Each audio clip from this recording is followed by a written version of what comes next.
I had arranged everything so that the night I proposed to Jade would be the most exquisite occasion of our lives. As the stars stretched overhead and vineyard lights shimmered in the warm summer breeze, we stood in the exact spot where we first met. It felt like a silent blessing. I had penned 23 of the Dorinis. Her heel broke in the soil between the Merlot vines, and I caught her just before she fell. In that moment, I told myself, if there was ever a perfect time, this was it. I dropped to my knees, my heart pounding in rhythm with the crickets around us. "Here I am," I said. "Jade." I opened the box and let the diamond catch the light between us like it was a prayer. "Will you marry me?" she gasped, hands flying to her lips, eyes filling with tears. It was like she hadn't expected it, even though we'd been talking about forever since the year began. "Yes," she whispered. "Yes." "Of course, Miles," I thought. "This is it." The chapter fit perfectly. She held my face and kissed me as if the world were ending. But just before she said yes, and just before her lips touched mine, I saw something. A flicker. A shadow crossing her eyes. I'd seen fear on her face before, like the time she got the call about her mother's car accident. But this was different. It wasn't grief. It wasn't shock. It was something quieter. Maybe reluctance. Maybe guilt. But it vanished, swept away by her smile and the applause from the grape workers who'd lined up to cheer. I should have stopped. Should have asked, what was that just now? But I didn't. I told myself she was overwhelmed. I didn't want to ruin the moment I had meticulously crafted. Maybe that's what joy looked like when it caught you off guard. But that flicker, it stayed with me. Every time we talked wedding plans, colors, music, vows, I kept seeing that flicker, that crack in the glass. Still, we pressed on. We picked a date. We sent out save the dates, and I proudly introduced her as my fiancé, layering my doubts beneath thick coats of hope, because love is messy, it's complex, and it isn't perfect. People say love is made of little sacrifices. So I made one, until the dream began to fray. I'd wake up breathless, heart pounding, after dreams where I walked into the ceremony only to find her holding someone else's hand. Not a stranger. Someone I knew. Someone I despised. I dismissed it as nerves. Wedding anxiety. Ghosts from my past. But deep down, I've always had a gut for danger before it announces itself. Jade. She was kind, loving, considerate. But every now and then I'd enter a room and find her shutting her laptop just a little too quickly. "I'm planning a surprise," she'd say. And I wanted to believe her, because acknowledging the alternative, that the woman I was marrying had a secret, would break me, especially if that secret came from the darkest chapter of my life, a chapter I thought I'd left behind, the one with him. Logan Braw.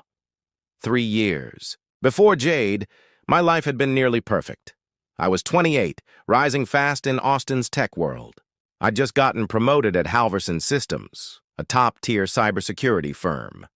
I was leading a small team, working on advanced encryption protocols. Part sneakers, part blazer, all code. If you knew, you knew. And the company was watching. Then, Logan Braw arrived, a Silicon Valley prodigy with a resume that made half the firm swoon. He had the handshake of a winner and a smile polished to perfection. Within weeks, he was lunching with executives and speaking in buzzwords like they were gospel. We even worked late together, and I'll admit, he charmed me. But I started noticing things. He asked too often about my devlogs, suggested changes that edged toward admin-level access. Always in private sessions, never on record. Then, the breach. Our internal systems flagged a massive data siphon. Someone had moved critical source code through a masked VPN chain.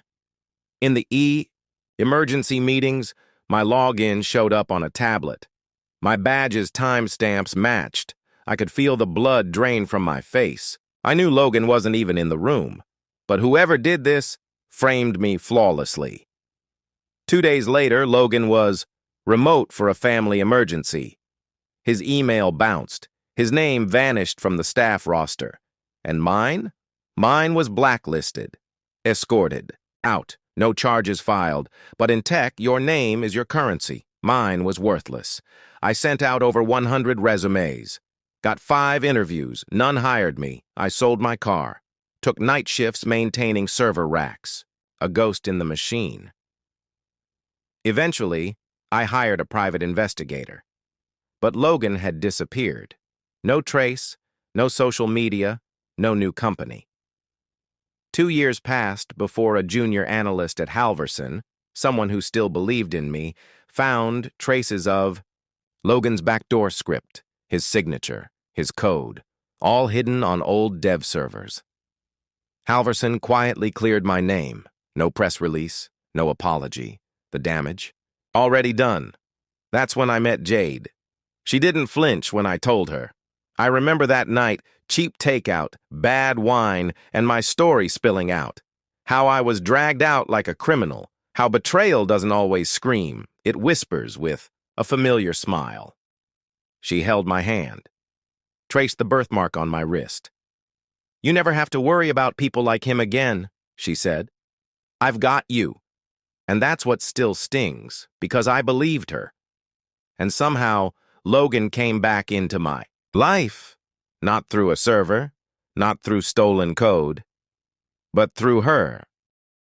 I didn't realize that trauma is frequently silent. It manifests in small ways, like flinching at a name. She hesitated before rereading old emails, failing to realize that Logan had not only cost me a job, but also my faith in others. In systems. In my own fucking intuition. And perhaps I should have reminded her that it would have been appropriate for me to say, "Hey, when you talk about redemption, you're playing with matches near gasoline," because I was unaware that she had already stoked the flame. I remember her talking about a new vendor she was thrilled about. Wedding packages with cutting-edge personalization. She smiled proudly without saying his name. Her company was collaborating with a forward-thinking business person, someone trying to reinvent the wedding experience. Beneficial to the company, she told me, because he had connections, experience, a platform that synchronized everything. I was too busy, meeting deadlines, taking calls from my mom about seeding charts, to check devices. But I trusted her. Why wouldn't I? She knew what Logan had done. It cost me, because she knew. Or maybe she thought the past was closed, that the pages were blank now. Maybe she thought, if Logan is truly sorry, isn't that worth something? Maybe she believed she was protecting me, waiting for the right moment, when he was different.